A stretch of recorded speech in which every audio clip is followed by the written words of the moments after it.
இன்றைய இந்த புனித பலியானது மிக சிறப்பான விதத்திலே இன்று தனது பிறந்த நாளை கொண்டாடும் நமது பெங்களூர் உயர் மறை மாவட்டத்தின் பேராயர் பீட்டர் மச்சாதோ அவருடைய உடல் நலத்திற்காகவும் அவருடைய பணிக்காகவும் அவருடைய திட்டங்களுக்காகவும் இறைவன் அவரை நிறைவாய் ஆசீர்வதித்து இறை ஞானத்தில் நிரப்பும்படியாகவும் அன்னை மரியாளின் மேலான ஆசீர்வாதத்திலும் பாதுகாப்பிலும் தனது பணியை மறை மாவட்டத்திற்கு நிறைவாய் கொடுக்கும்படியாக நமது பேராயர் அவர்களுக்காக இந்த நாளிலே நாம் மிகச்சிறப்பாக ஜெபிக்க நாம் அழைக்கப்படுகின்றோம்.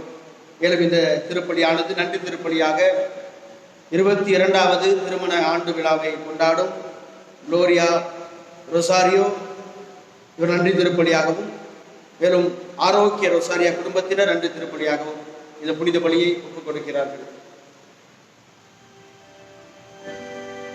தந்தை மகன் தூய ஆவியாரின் பெயராலே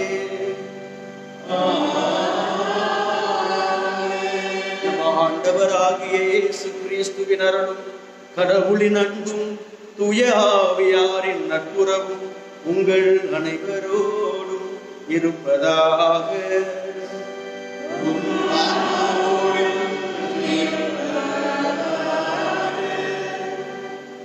அழைக்கப்பட்டவர்கள், தேர்ந்து கொள்ளப்பட்டவர்கள் யார், அவருடைய இயல்பு, அவருடைய வாழ்க்கை முறை என்பது என்ன என்பதை இன்றைய திருவழிபாடு நம் ஒவ்வொருவருக்கும் சுட்டி காட்ட இருக்கிறது. எனவே இந்த புனித வழியிலே ஒரு நிமிடம் நாம் நம்மையே இறைவனுக்கு மீண்டுமாக ஒப்பு கொடுப்போம்.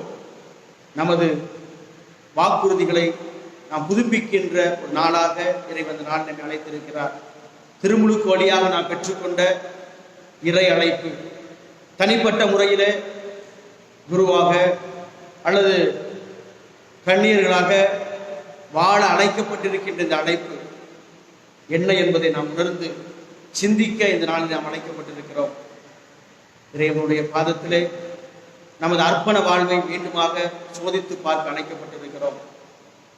நமது குற்றங்கள், குறைகள், பாவங்கள், குறிப்பாக இந்த அழைப்பு வாழ்விலே, அர்ப்பண வாழ்விலே நமக்காக வாழ்ந்த தருணங்களை நினைத்து பார்ப்போம். மனவருந்துவோம், மன்னிப்பு கேட்போம்.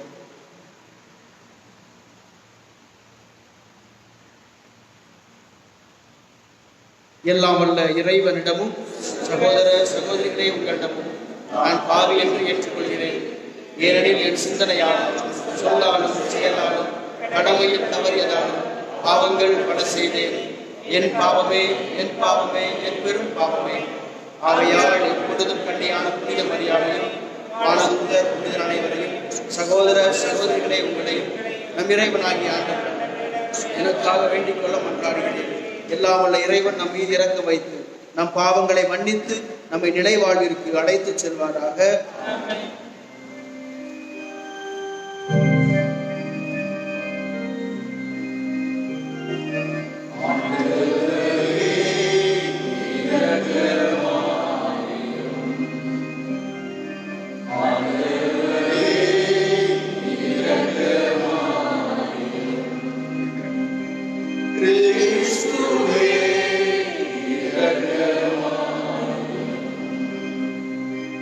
Cristo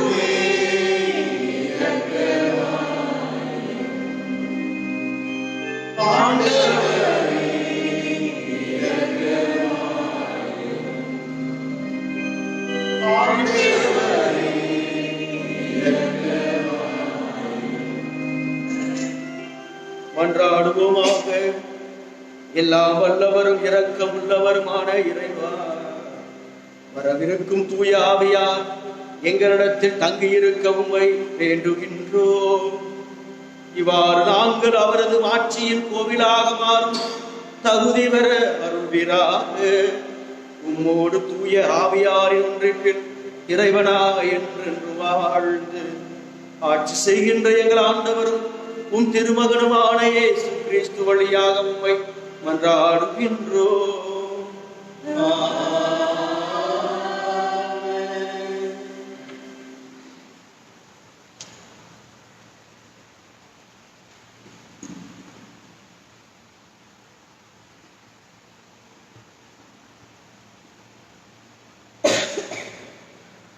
திருத்தூதர் பணிகள் நூலிலிருந்து வாசகம்.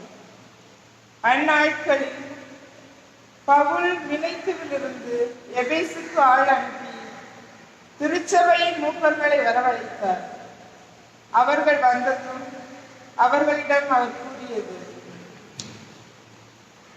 நான் ஆசியாவுக்கு வந்து சேர்ந்த நாள் முதல் இந்நாள் வரை எவ்வாறு உங்களிடம் நடந்து கொண்டேன் என்பதை நீங்கள் அறிவீர்கள்.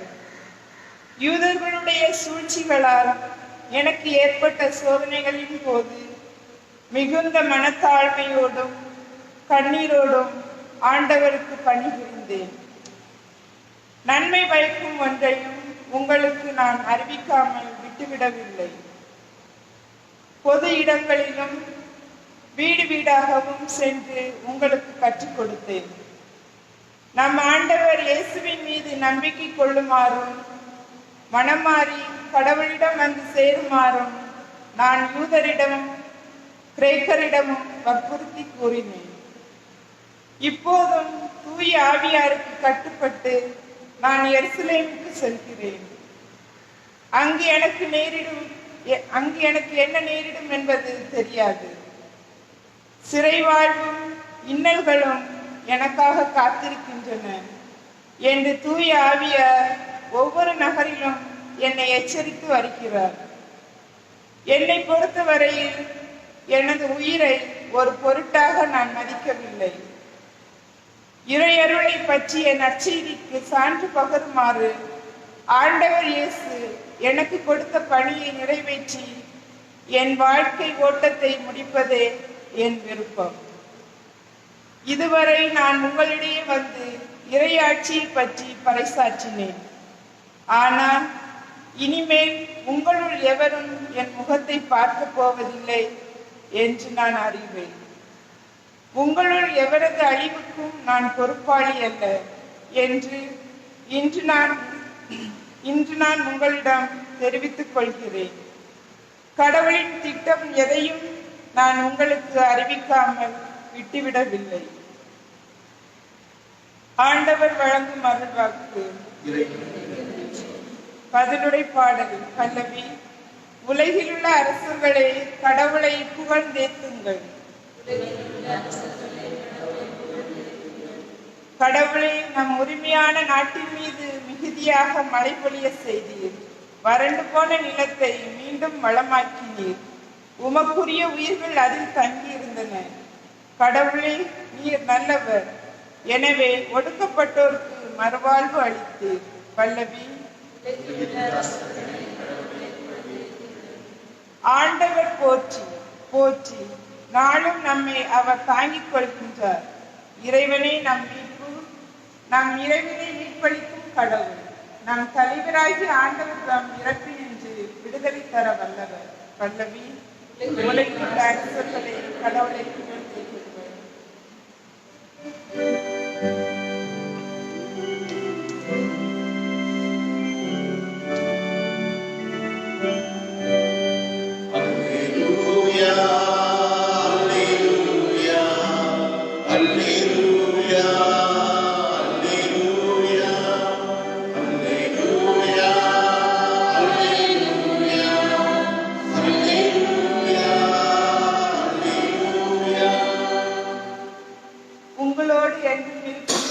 தந்தை மற்றொரு துணையாளரை உங்களுக்கு தருமாறு நான் தந்தையிடம் கேட்பேன். தந்தை அவரை உங்களுக்கு அருள்வார். அல்லேலூயா, அல்லேலூயா. அல்லேலூயா அல்லேலூயா. ஆண்டவர் உங்களோடு இருப்பாராக.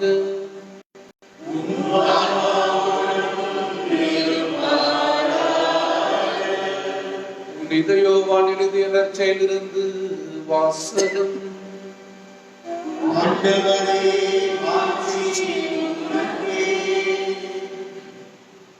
அக்காலத்தில் இயேசு வானத்தை அண்ணாந்து பார்த்து வேண்டியது, தந்தையே, நேரம் வந்துவிட்டது. உன் மகன் உம்மை மாட்சிப்படுத்துமாறு நீ மகனை மாட்சிப்படுத்தும். ஏனெனில் நீர் அவரிடம் ஒப்படைத்தவர்கள் அனைவருக்கும் அவர் நிலைப்பாடு அருளுமாறு மனிதர் அனைவர் மீதும் அவருக்கு அதிகாரம் அளித்துள்ளேன். உண்மையான ஒரே கடவுளாகிய உண்மையும் நீர் அனுப்பி இயேசு கிறிஸ்துவையும் அறிவதே நிலைவாழ்வு. நான் செய்யுமாறு என்னிடம் ஒப்படைத்திருந்த வேலையை செய்து முடித்து நான் உம்மை உலகில் மாட்சிப்படுத்தினேன். தந்தையே, உலகம் தோன்றும் முன்பே நீ என்னை மாட்சிப்படுத்தியுள்ளேன். இப்போது உன் திருமுன் அதே மாட்சியை எனக்கு தந்திருந்தேன். நீர் உலகிலிருந்து தேர்ந்தெடுத்து என்னிடம் ஒப்படைத்த மக்களுக்கு நான் உமது பெயரை வெளிப்படுத்தினேன்.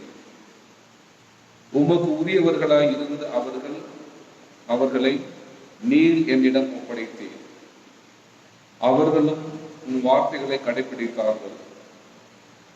நீர் எனக்கு தந்தையை அனைத்து உம்மிடமிருந்தே வந்தவை என்பது இப்போது அவர்களுக்கு தெரியும். ஏனெனில் நீர் என்னிடம் சொன்னவற்றையே நான் அவர்களிடம் சொன்னேன். அவர்களும் அதை ஏற்றுக்கொண்டு நான் உம்மிடமிருந்து வந்தேன் என்பதை உண்மையில் அறிந்து கொண்டார்கள். நீரே என்னை அனுப்பினீர் என்பதையும் நம்பினார்கள். அவர்களுக்காக நான் வேண்டுகிறேன், உலகிற்காக அல்ல. மாறாக நீர் என்னிடம் ஒப்படைப்பதற்காகவே வேண்டுகிறேன். அவர்கள் உமக்கு உரியவர்கள். என்னுடையதெல்லாம் உம்முடையதே, உம்முடையதும் என்னுடையதே. அவர்கள் வழியாய் நான் மாற்றி பெற்றிருக்கிறேன். இனி நான் உலகில் இருக்கப் போவதில்லை. அவர்கள் உலகில் இருப்பார்கள். நான் உம்மிடம் வருகிறேன்.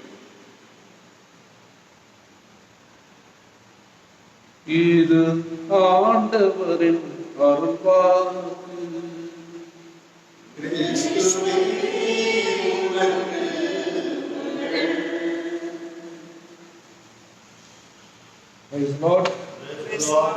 மரியா வாழ்க. கிறிஸ்து இயேசுவில் பிரியமுள்ள சகோதர சகோதரிகளே, தேர்ந்து கொள்ளப்பட்டவர்கள், அழைக்கப்பட்டவர்கள் அல்லது அனுப்பப்பட்டவர்கள் எவ்வாறு வாழ வேண்டும், வாழ்க்கை முறை எவ்வாறு இருக்க வேண்டும் என்பதை என்ற 2 வாசகங்களும் தெள்ள தெளிவாக ஆணித்தரமாக நமக்கு இந்த நாளில் எடுத்துக் கூறுகிறது. முதல் வாசகத்திலும் நற்செய்தி வாசகத்திலும் பார்க்கின்ற பொழுது தூய பவுல் மற்றும் ஆண்டவர் இயேசு கிறிஸ்து ஒரே காரியங்களை பற்றி பேசுகிறார்கள். நமது வாழ்வு என்பது நமக்குரியது அல்ல. எசையா புத்தகம் 43 அதிகாரம் 7வது திருவசனத்திலே வாசிக்கிறோம், நான் பெயர் சொல்லி அழைத்தவர்கள் அனைவரும் எனது மகிமைக்காக அழைக்கப்பட்டிருக்கிறார்கள். All those whom I have called in my name, they are called for my glory. கொலோசையருக்கு எழுதிய திருமடலிலே 1வது அதிகாரம் 16வது திருவசனத்திலே தூய பவுல் இவ்வாறு சொல்லுவார், நாம் அவரால், அவருக்காக, அவருக்கென்றே படைக்கப்பட்டிருக்கிறோம். We are created by him, for him. நாம் கடவுளுக்காக படைக்கப்பட்டிருக்கிறோம், கடவுளால் படைக்கப்பட்டிருக்கிறோம். எனவே இந்த வாழ்வு என்பது நமக்குரியது அல்ல. இந்த வாழ்வு என்பது நமக்குரியது என்று நினைக்கின்ற பொழுதுதான் நாம் கடவுளுக்கு உரியவர்களாக நாம் வாழ மறந்து விடுகிறோம். அந்த நிலையிலிருந்து நாம் தவறி விடுகிறோம். ஆக இந்த வாழ்வு என்பது நமக்காக கொடுக்கப்பட்டது அல்ல. கடவுள் நம்மை இன்னும் உயிரோடு வைத்திருக்கிறார் என்றால் ஏதோ ஒன்று நம்மால் அவர் இந்த உலகத்திலே செய்ய நினைக்கிறார், இன்னும் செய்ய நினைக்கிறார். அதை நான் அறிந்து கொள்ளுகின்ற காலம் ஒவ்வொரு நாளும் எனக்கு கொடுக்கப்படுகிறது. Every day I must learn and come to know what God wants from me today. அது ஒவ்வொரு நாளும் கடவுள் இந்த நாளிலே என்னிடமிருந்து எதை எதிர்பார்க்கிறார்? ஏதோ ஒன்றை இன்னும் நான் என் வாழ்க்கையிலே செய்யாமல் இருந்து கொண்டுதான் இருக்கிறேன். கடவுள் என்னை ஒவ்வொரு நாளும் ஒரு புது உயிர் கொடுத்து என்னை இந்த உலகத்திலே வைத்திருக்கிறார் என்றால் அவருக்காக நான் செய்ய வேண்டியது ஏதோ ஒன்று உண்டு. நாம் அடிக்கடி சொல்லுவோம், நாம் அனைவரும் அழைக்கப்பட்டவர்கள். கடவுள் என்னை தேர்ந்தெடுத்தார், கடவுள் என்னை அழைத்திருக்கிறார். ஐ ஆம் chosen by God. God has called me. அனைவரும் சொல்ல வேண்டிய வார்த்தை, அடிக்கடி தான் சொல்லுவோம். ஆனால் கடவுளால் நாம் தேர்ந்தெடுக்கப்பட்டிருக்கிறோம், கடவுள் என்னை அழைத்திருக்கிறார் என்றால் அந்த இயல்பை நாம் கொண்டிருக்கிறோமா? இப்போ ஒரு கம்பெனியில நம்ம ஒரு வேலைக்கு போய் சேருவாங்க, சேர்ந்தோன்னு சொல்லுவாங்க that company has chosen me.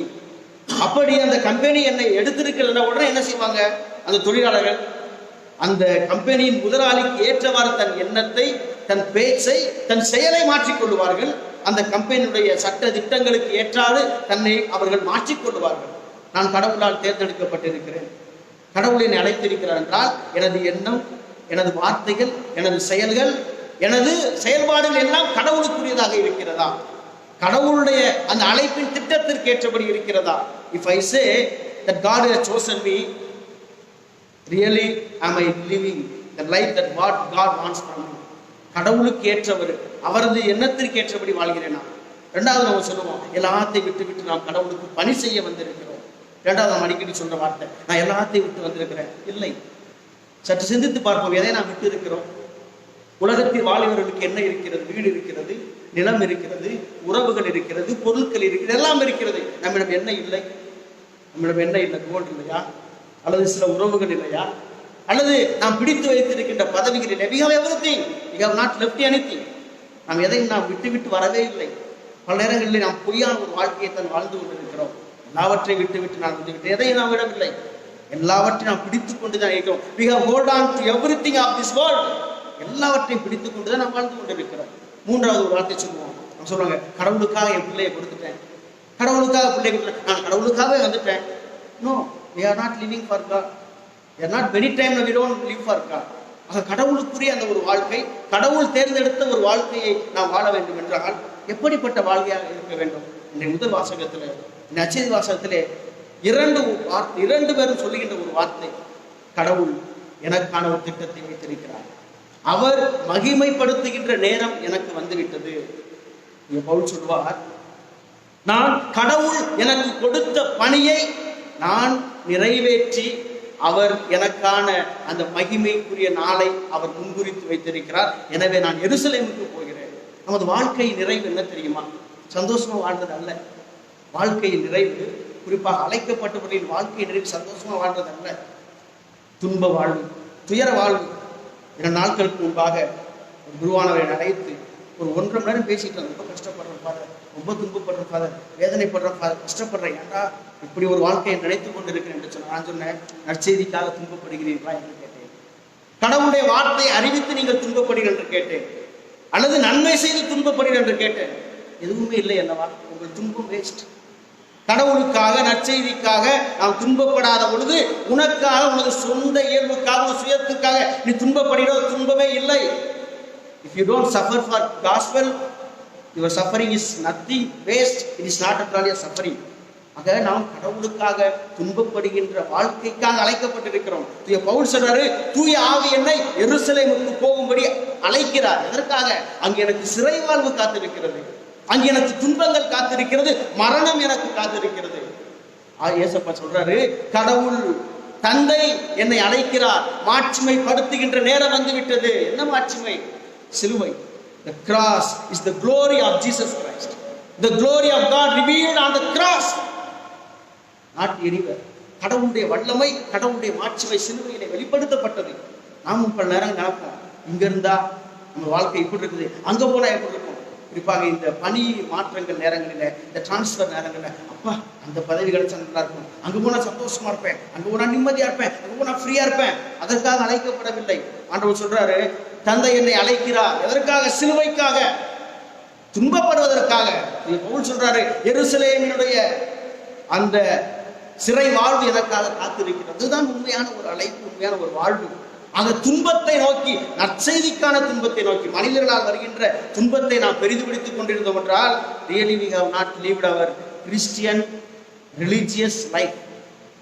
நாம் அதற்குரிய வாழ்க்கைக்காக அழைக்கப்படவில்லை. நம்மால் நாம் படுகின்ற துன்பங்கள் நமக்கானது.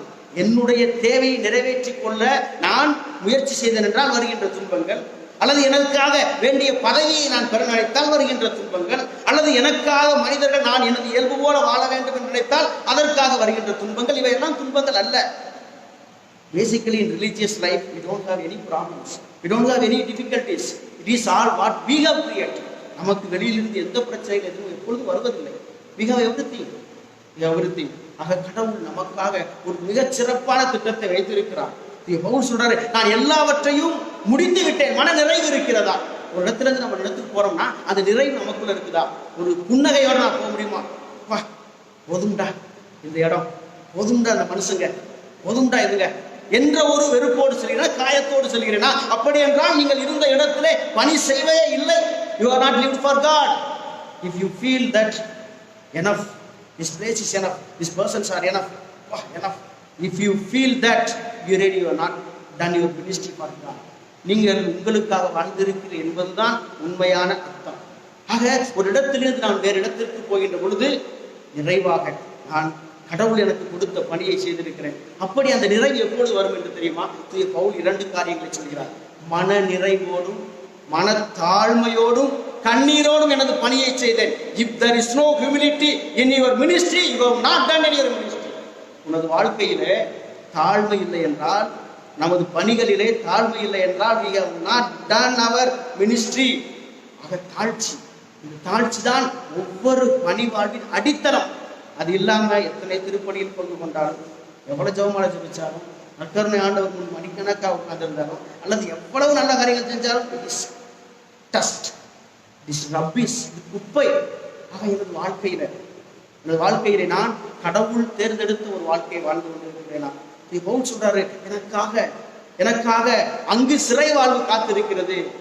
ஒரு இடத்துக்கு போறப்ப அப்படி சொல்லுவோமா? அப்ப நான் அந்த கான்வென்ட்டுக்கு போறேன், அந்த பாரிஸுக்கு போறேன், அல்லது இந்த இடத்துக்கு போறேன், எனக்காக அங்க இன்னும் ரொம்ப துன்பம் காத்திருக்கிறது என்று சொல்ல முடியுமா? இல்லை, நான் அங்க போறேன், அப்பா நிம்மதியா வாழலையா, யாரும் என்ன ஒன்று சொல்ல முடியாதுயா, அந்த இடத்துக்கு போறையா, நான் ஃப்ரீ பேர்டியா. இதுதான் நமது எண்ணங்களாக இருக்கிறது. அல்லது அங்க போற எனக்குரிய மனுஷன் இருக்காங்க, அப்ப என்னை நல்லா பார்த்துக்குவாங்க, என்னை நல்லா அவங்க நேசிப்பாங்க, எனக்கு நல்லா சப்போர்ட் பண்ணுவாங்க. இதுதான் நமது எண்ணங்கள். ஏனென்றால் நமது பணி என்பது எனக்குரியதாக இருக்கிறது. எனது வாழ்வை காத்துக் கொள்ளக்கூடியது, எனது இன்பத்தை, எனது துன்பத்தை, எனது மகிழ்ச்சியை பாதிக்காத ஒன்றைத்தான் நான் விரும்புகிறேன். அதல்ல அழைப்பு வாழ்க்கை என்பது, அது அல்ல. நான் கடவுளுக்காக துன்பப்பட அழைக்கப்பட்டிருக்கிறேன். சிலுவையில் தான் மகிமை. எத்தனை ஆண்டவரே, தந்தையே, நீர் எனக்கென வெளிப்படுத்திய அந்த மகிமைக்காக, மாட்சிமைக்காக இப்பொழுது நான் என்னை கையளிக்கிறேன். ஆக இந்த மாட்சிமைப்படுத்தப்படுதல் என்பது எனக்குரியது அல்ல. இது துன்பத்துக்குரிய ஒரு வாழ்க்கை, சிலுவைக்குரிய ஒரு வாழ்க்கை. அதற்குரிய பவுலிடமிருந்து அந்த மனநிலை, அந்த மன நிறைவு என்னிடம் இருக்கிறதா? இரண்டாவதாக ஆண்டவர் இயேசு கிறிஸ்து சொல்றாரு, தந்தையே நீர் சொன்னவற்றை நான் செய்தேன். பவுல் சொல்லுவாரு, இயேசு கிறிஸ்து எனக்கு கட்டளையிட்டதை நான் கற்பித்தேன். ஆக நமது வார்த்தைகள், நமது வாழ்வு கடவுள் நமக்கு கட்டளையிட்டதை போல இருக்கிறதா? Am I doing what God has given to me, what God has told me? அப்படி என்றால் கடவுளுடைய அந்த வார்த்தைக்கு என் காதுகளை நான் செவி கொடுக்க வேண்டும். பல நேரங்களிலே இந்த உலகத்தினுடைய சத்தங்களுக்குத்தான் நமது காதுகள் செவி கொடுக்கப்பட்டு கொண்டிருக்கின்றன. ஆனால் நமது வாழ்க்கை, நமது எண்ணங்கள் எல்லாம் இந்த உலகத்தினுடைய இந்த வாழ்க்கை எண்ணத்தின்படிதான் வாழ்ந்து கொண்டிருக்கிறது. எனவே நம்ம வாழ்க்கையை சிந்தித்து பார்ப்போம். அழைக்கப்பட்ட ஒவ்வொருவரும், திருமுழுக்கு பெற்ற ஒவ்வொருவரும் கடவுளுக்காக, கடவுளின் மகிமைக்காக வாழ அழைக்கப்பட்டிருக்கிறோம். எனவே ஆண்டவர் நம்மோடு இருக்கிறார், நம்மை அழைத்திருக்கிறவர், வல்லமையுள்ளவர், சொன்னதை செய்து முடிப்பவர். அவர் நமக்கான ஒரு திட்டத்தை வைத்திருக்கிறார். கடவுளுடைய திட்டத்தை நாம் அறிந்து கொள்ளக்கூடிய அருளை கேட்போம். நமக்காக ஜெபிப்பதற்காக இயேசு கிறிஸ்து இருக்கிறார். Jesus is praying for us. Jesus is interceding for us to the heavenly Father. எனவே அந்த நம்பிக்கை நமக்குள் இருக்க வேண்டும். தந்தை என்னோடு இருப்பதற்காய், தந்தை எனக்கு இந்த வாழ்வை மகிமையாய், மாட்சிமையை மாற்றுவதற்காய் இயேசு எனக்காக ஜெபித்துக் கொண்டிருக்கிறார். எனவே இந்த நாளிலே ஒன்னுடன் நமது வாழ்வை சிந்தித்து பார்ப்போம். நம்ம அழைக்கப்பட்ட வாழ்வை, நமது இந்த கொடுக்கப்பட்ட வாழ்வை அல்லது தேர்ந்து கொள்ளப்பட்ட வாழ்வை சிந்திக்க இந்த நாளிலே தூய ஆவியானவர் நம்மை அழைக்கிறார். 3 நாள் பிரசங்கத்தை ஆட் பண்ணேன். அவன் என்னன்னு தெரியல, கடவுளுடைய ஆவியானவர் ரொம்ப டிஸ்டர்ப் பண்ணிட்டே இருந்தார். 11-12 மணி ஆச்சு. நான் பண்ண ஒவ்வொன்றா தயார் பண்ணிக்கிட்டே இருக்கிறேன், எதுவுமே மன நிறைவு கொடுக்கல. ஒவ்வொரு கடவுளுடைய அந்த ஆவியுடைய அந்த செயல்பாடுகள் நமக்குள் இப்படி செயல்பாடாக இந்த எண்ணங்களாக நாம் ஒப்பு கொடுக்கின்ற பொழுது அவர் நமக்கான காரியங்களை திட்டங்களை வெளிப்படுத்துவார். இறைவன் நாம் ஒப்பு கொடுப்போம், இறைவனோடு இணைந்து ஜெபிப்போம், நாம் நமது வாழ்க்கையை இறைவனுக்கு மாற்றுவோம். ஆமென்.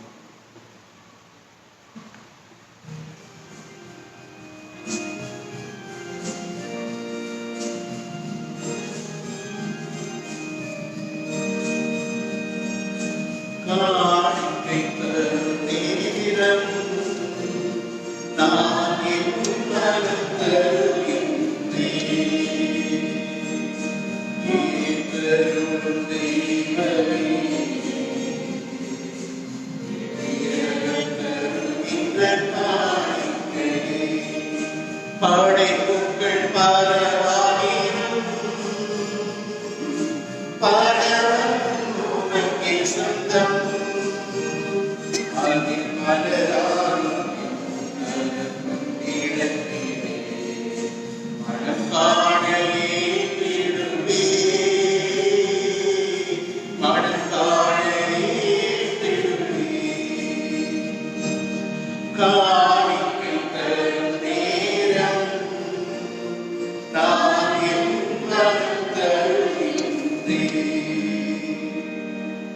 சகோதர சகோதரி, என்னுடையது உங்களுடைய மனைவிதபடி எல்லாம் வல்ல இறைவனுக்கு ஏற்றதாகும்படி மன்றாடுங்கள்.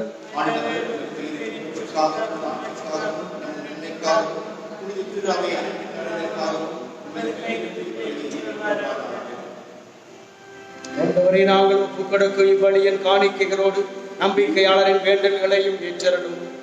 இவ்வாறு இறைவற்றோடு நாங்கள் ஆற்றும் இப்பணியா பின்னகமா ஆட்சிக்கு கடந்து செல்வோமாக. எங்கள் ஆண்டவராகிய கிறிஸ்து வழியாக உம்மை மன்றாடுகின்றோம்.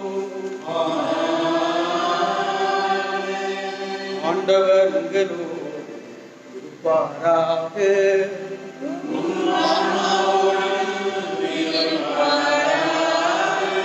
எங்களை மேலே எழுப்புங்கள்.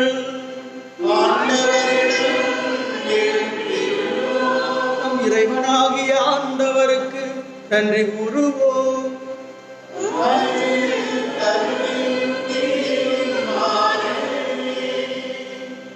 ஆண்டவரே, தூயவரான தந்தையே, என்றும் உள்ள எல்லாம் உள்ள என்னாலும் எவ்விடத்திலும் நாங்கள் உமக்கு நன்றி செலுத்துவது மெய்யாகவே தகுதியும் நீதியுமாகவும் எங்கள் கடமையும் மீட்புக்குரிய செயலுமாகும். எனவே ஆண்டவராகிய இயேசு மாட்சியின் மன்னர், பாவத்தின் மீதும் சாவின் மீதும் வெற்றி கொண்டவர், வானதூதர் வியப்புற வானங்களின் உச்சிக்கு ஏறி சென்றார். கடவுளையும் மனிதரையும் இணைப்பவரும் உலகுக்கு தீர்ப்பிடுகிறவரும் ஆற்றல் மிக்க அணிகளின் ஆண்டவரும் அவரே. இவ்வாறு அவர் சென்றது எங்கள் தாழ்நிலையில் இருந்து விலகிச் செல்வதற்காக அன்று, மாறாக எங்கள் தலைவரும் முதல்வரும் ஆகிய அவர் முன் சென்ற அவ்விடத்திற்கு அவர்தம் உறுப்பினராகிய நாங்களும் அவரை பின்தொடர்வோம் என நம்பிக்கை கொள்வதற்காகவே. ஆகவே பாஸ்கா மகிழ்ச்சி உங்க அனைத்துலகின் மாந்தர் அனைவரும் மக்களிக்கின்றனர். அவ்வாறு ஆற்றல் மிக்கோரும் அதிகாரம் கொண்ட தூதர்களும் ஒரு ஆட்சியை புகழ்ந்து பாடி முடிவின்றி சொல்வதாவது: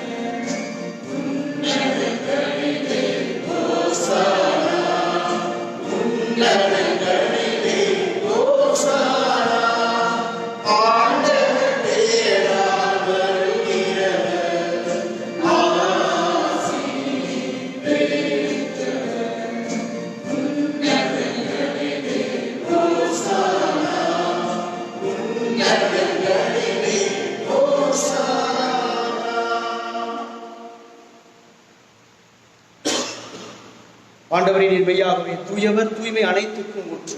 ஆகவே உம்முடைய ஆவியை பொழிந்து இக்காணிக்கைகளை தூய்மைப்படுத்த உண்மை வேண்டுகிறோம்.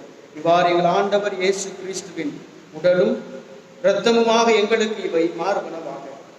அவர் பாடுபட உளம் கனிந்து தம்மை கையளித்த போது அப்பத்தை எடுத்து நன்றி செலுத்தும், அதை பிட்டு தம் சீடர்களுக்கு அளித்து கூறியதாவது: அனைவரும் இதிலிருந்து பெற்று உண்ணுங்கள், ஏனெனில் இது உங்களுக்காக கையளிக்கப்படும் என் உடல்.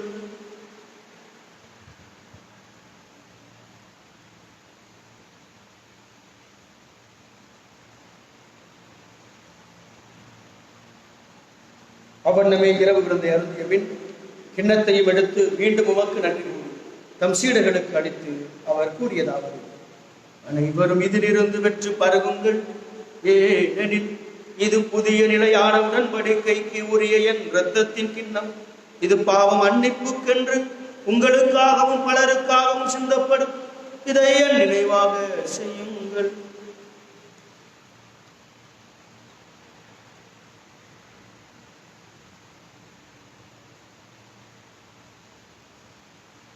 நம்பிக்கையின் மறைபொருள்.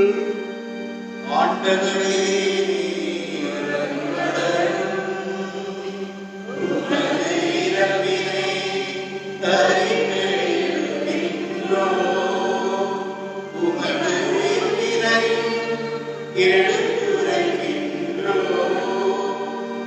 ஆகவே ஆண்டவரை நாங்கள் கிறிஸ்துவின் இறப்பினையும் உயிரினையும் நினைவு கூர்ந்து வாழ்வதரும் அப்பத்தை மீட்பளிக்கும் கிண்ணத்தை உமக்கு ஒப்புக் கொடுக்கின்றோம்.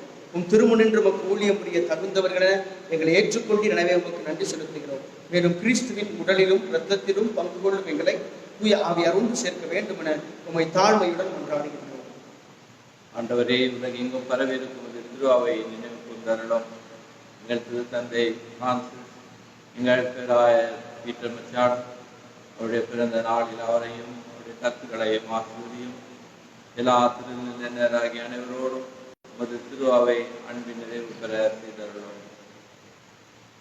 மேலும் உயிர்த்தல் எதிர்நோக்குடன் துயில் கொள்ளும் எங்கள் சகோதர சகோதரிகளையும் இறந்தோர் அனைவரும் இறக்கத்துடன் நினைவு கூர்ந்து உமது திருமுக ஒளியில் ஏற்றரும்.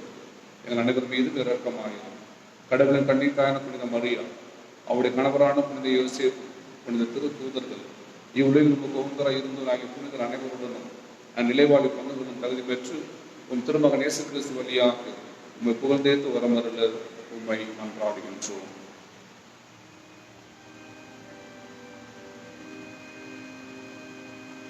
இவர் வழியாக இவரோடு இவரில் எல்லாம் வல்ல இறைவனாகிய தந்தையே, தூயாவியாரின் ஒன்றிப்பில் எல்லா புகழும் ஆட்சியும் என்றென்றும் உமக்கு உரியதே.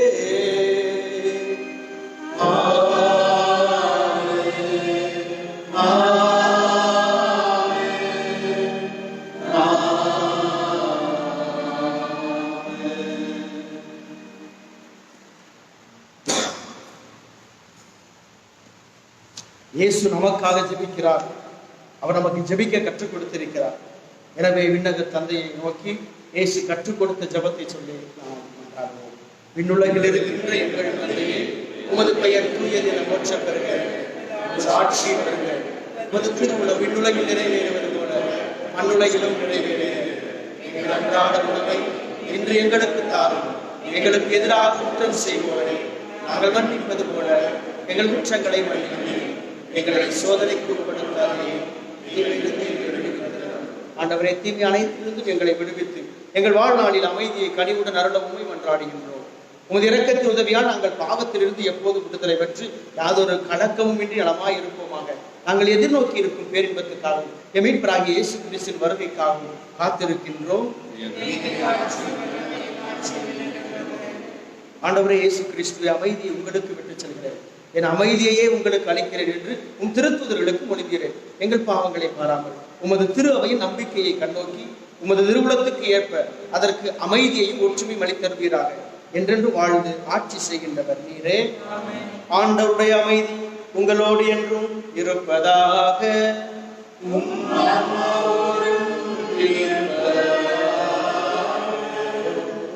அமைதியை மகிழ்வோடு வருகிறோம்.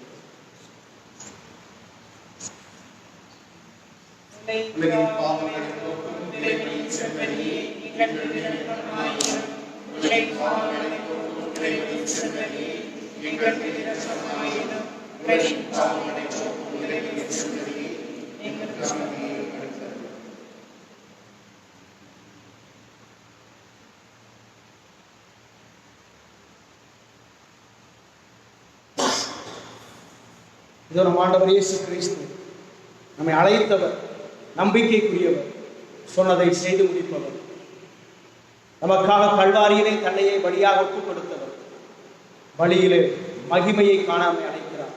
உலகின் பாவங்களை போக்குகிறவர். இந்த இறைவனின் செம்மறியில் திருவிருந்திற்கு அழைக்கப்பட்டு நாம் அனைவரும் பேறு பெற்றோர்.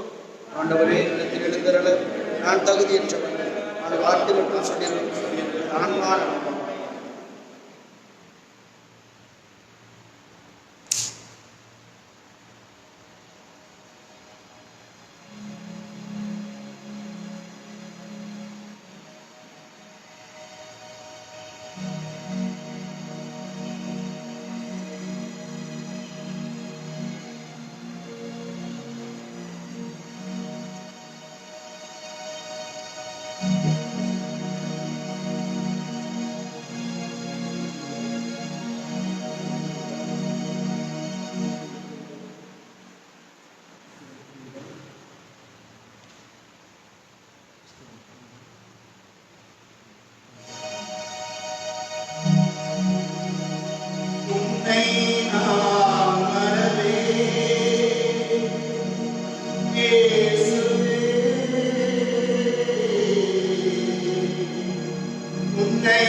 புனித பலியிலே இல்லத்திலிருந்து பங்கு கொண்டிருக்கின்ற ஒவ்வொரு சகோதர சகோதரிகளே, இந்த வேளையிலே மௌனமாக நீங்கள் இருக்கின்ற அந்த இடத்திலே முழுதாக படியிட்டு இந்த ஆண்டவருடைய இந்த திருவிருந்தை அப்ப வடிவிலே பெற முடியாமல் இருந்தாலும் ஆன்மீக வடிவிலே நாம் பெற்றிருக்கிறோம். இறைவனுக்கு நன்றி செலுத்துவோம். ஆண்டவரே, நீரின் உள்ளத்தில் எழுந்தவர் நான் தகுதியற்றவர். ஆனால் இதோ இந்த புனித பலி வழியாக நீர் என் உள்ளத்திலே ஆன்ம வடிவில் எழுந்து வந்திருக்கிறீர். என் உள்ளத்துக்கும் என் உடலுக்கும் என் மனதுக்கும் அருமருந்தாக நீர் இருப்பீராக. எனக்குள் எழுந்தவரே, உம்மை நான் ஆராதிக்கிறேன். எனக்குள் வாழ்பவரே, உம்மை நான் மகிமைப்படுத்துகிறேன். என்னுள் குடிகொண்டிருப்பவரே, உமக்கு நன்றி செலுத்துகிறேன் என்று சொல்லுவோம். ஆண்டவருடைய இந்த பரிசுத்த திருவுடலும் திருரத்தமும் இந்த வேளையிலே உங்களையும் உங்கள் குடும்பத்தையும் உங்கள் பிள்ளைகளையும் ஆசீர்வதி.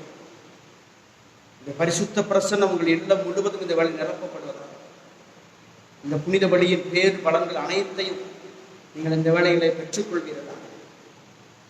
ஆவியானவர்கள் ஒவ்வொருவரையும் இந்த வேளையில நான் பரிசுத்த அபிஷேகத்தை நான் நிரப்புவாராக.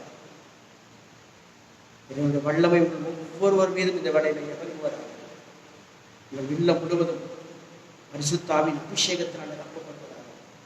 இந்த நாளிலே இறைவன் நீங்கள் நிறைவாய் ஆசீர்வதிக்க முடியாது. அன்னையுடைய பாதுகாப்புடைய நீங்கள் வாழும்படியாய் இந்த வேளையிலே உங்களை ஒப்புக்கொள்ளுங்கள். எழுது நின்று இறைவனுக்கு நாம் நன்றி சொல்லுவோம். நன்றி கூறி மன்றாடுவோமாக. ஆண்டவரே, உம் தூய மறை நிகழ்வுகளின் கொடைகளை பெற்றுக்கொண்ட நாங்கள் உம்மை பணிவுடன் வேண்டுகின்றோம். அதனால் தமது நினைவாக நாங்கள் செய்யுமாறு உம் திருமகன் கட்டளையிட்டவை எங்களை அன்பின் வளர்ச்சிக்கு இட்டு செல்வனவாக எங்கள் ஆண்டவராகிய கிறிஸ்து வழியாக உம்மை மன்றாடுகின்றோம்.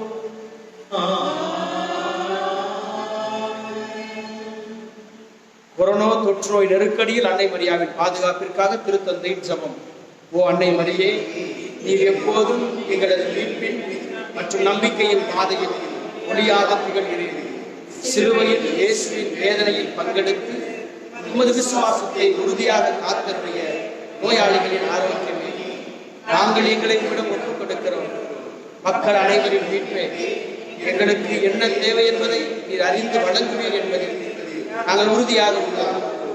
ஆகவே கலிலேயாவில் கானாவை போல இந்த சோதனை காலத்திற்கு பின் நாங்கள் எங்கள் மகிழ்ச்சிக்கும் கொண்டாட்டத்திற்கும் மீண்டும் திரும்புவோம் என நம்புகிறோம். எங்கள் துன்பங்களை ஏற்றுக்கொண்டு எங்கள் துக்கங்களை சுமந்தது எங்களை வழிநடத்த சிலுவை வழியாக உயிர்த்தெழுதலின் மகிழ்ச்சிக்கு எங்களை இட்டுச் சென்ற இயேசு சொன்னபடி தந்தையின் திருவுளத்திற்கு இணங்க இறையன்பின் தாயே எங்களுக்கு உதவி அருளும். தூய இறைவனின் தாயே, உமது பாதுகாப்பின் கீழ் நாங்கள் அடைக்கலம் நாடுகிறோம். ஆட்சிக்குரிய ஆசி பெற்ற கண்ணியை சோதனைக்குட்பட்டிருக்கும் எங்களது வேண்டுகோள்களை நிராகரியாமல் எங்களை ஒவ்வொரு ஆபத்திலிருந்தும் விடுவித்தரும். அருள் நிறைந்த மரியே வாழ்க, ஆண்டவர் உடனே பெண்களுக்குள் ஆஸ்வதிக்கப்பட்டவர் நீரே. உடைய திருவயிற்றின் கனி ஆகிய இயேசுவும் ஆஸ்வதிக்கப்பட்டவரே.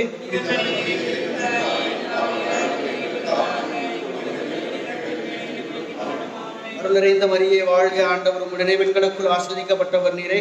உம்முடைய திருவயிற்றின் கனி ஆகிய இயேசுவும் ஆஸ்வதிக்கப்பட்டவரே.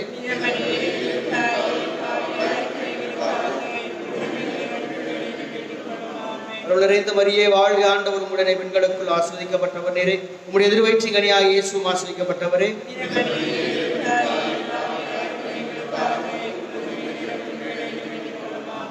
கிறிஸ்தவர்களின் சகாயமே, அற்புதமிகு ஆரோக்கிய அன்னையே,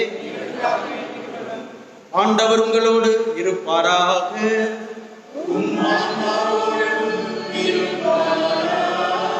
எல்லாம் வல்ல இறைவன் தந்தை, மகன், தூய ஆவியாரின் ஆசி உங்கள் மீது என்றும் தங்கி உங்களை நிறைவாய் ஆசீர்வதித்து வழி நடத்துவதாக. அழைத்தவரின் அன்புக்கு சாட்சிகளாக அன்னை மரியாளின் ஆசிரோடு வாழ சென்று வாழுங்கள். திருப்பலி நம் வாழ்வில் தொடரட்டும்.